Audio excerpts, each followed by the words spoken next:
Welcome back, everybody, to the movie Buffer, and tonight we're going to be discussing His and Hers, from book to limited TV series. This review is brought to you by me. If you like thriller or horror novels, please check out my novels, available anywhere books are sold, and go over to my website, crystalhickerson.com, to purchase your own autographed copy, as well as Amazon and anywhere else. Also, I do have a book called Wanted that is also on Audible. Thank you.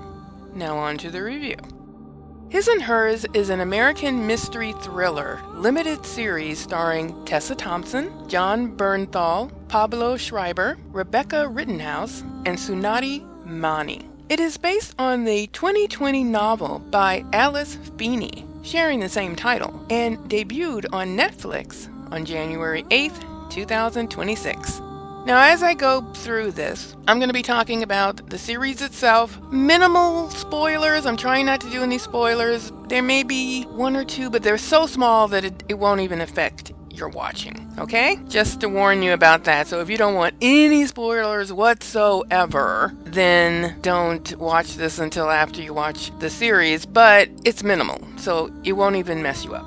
But first, let's talk about the differences from the book to the series. The first difference is that it is set in Atlanta. In the book, it is set in London, England. One of the main characters, Anna, is a former news anchor living alone after withdrawing from her career and personal life because she was heavily grieving the crib death of her daughter. Now, in the book, she did not withdraw from society. It was her coworker and current anchor, Lexi, who left work to have a couple of babies. And Anna took her spot as the main anchor for about 2 years, doing a job that she loves. Finally, she was able to be an anchor. However, Lexi has a contract, so when she comes back, she resumes her role as the anchor, kicking Anna back to doing field reporting. Apparently, this is a lower job in the newsroom and makes me look at local newscasters a bit differently from the ones in the field and those sitting in the cushy anchor seats. Very interesting information, and in the novel, they really kind of break it down, all of the differences and nuances about working in the newsroom as a journalist, so it's quite interesting. Anna overhears news of a murder in Dahlonega, the small Georgia town where she grew up. The case jolts her back into action, drawn by both professional instinct and unresolved ties to her past. Anna returns to Dahlonega and begins digging into the killings, convinced that the truth has been buried beneath layers of silence and half-remembered history. As Anna's investigation deepens, she repeatedly clashes with Detective Jack Harper, her estranged husband. Now, in the book, they were already actually divorced, completely divorced. Now, he is officially assigned to the case and is deeply suspicious of her motives and involvement. One of the main things regarding them is that she had moved from the small town to the big city, which is Atlanta there, and of course in the book it's London, and she left everything behind, including her mother. So Jack has really been there for her mother, keeping her, on her meds, just checking in, going by the house, because he stayed in the small town. So there's dynamics there, which is actually quite interesting, which causes him to be like, why are you here? You haven't been here, but so a case comes and now you come here. So he's very suspicious of her, and of course there's a lot of history there.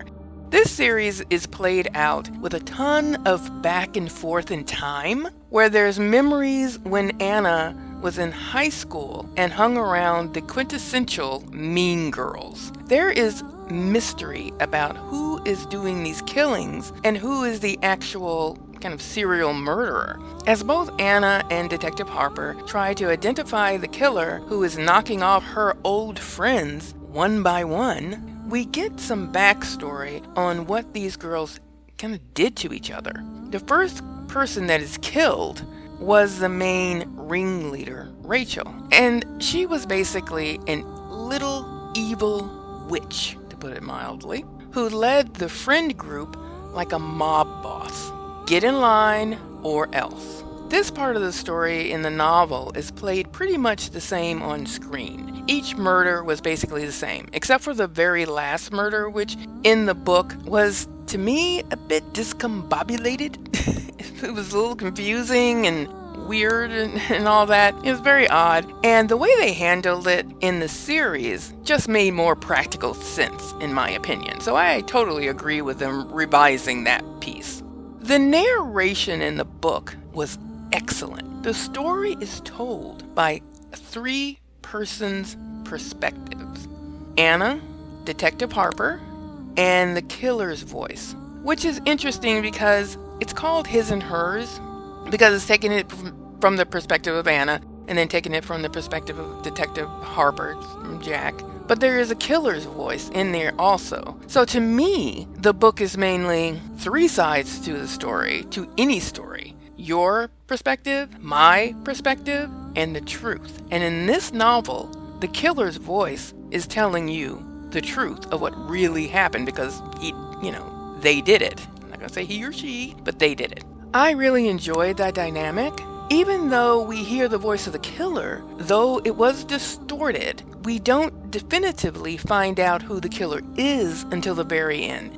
And let me tell you something. When you read the novel, and probably watching the series, but especially when I was reading the novel, there are so many nuances and characters and all of this that I was like, all you MFs are guilty of something, So any one of you, except for, of course, for the first person who died, and then, of course, each time another person died, well, I guess it wasn't her. So, but you're like, oh, it's probably this person. Oh, it's probably this person. Or maybe it's this person. So you're guessing through the whole thing, which makes the novel amazing. And the series does capture that as well for you. So if you love that whodunit, what's going on, mystery, this is totally for you.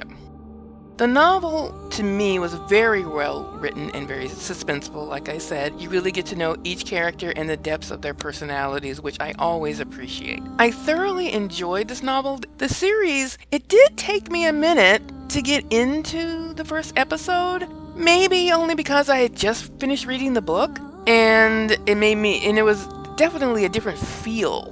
The book had more of a darker feel, maybe because of the killer, the presence of the killer's narration and their thoughts and processes made it a little darker. In the series, you don't hear the killer's voice until the very end. So in the novel, I enjoyed hearing what the killer was thinking about at that time. They were really just expressing how they were thinking, their thought process, what happened. You have a murder, and then they would explain what actually happened. So in the book, you really got that.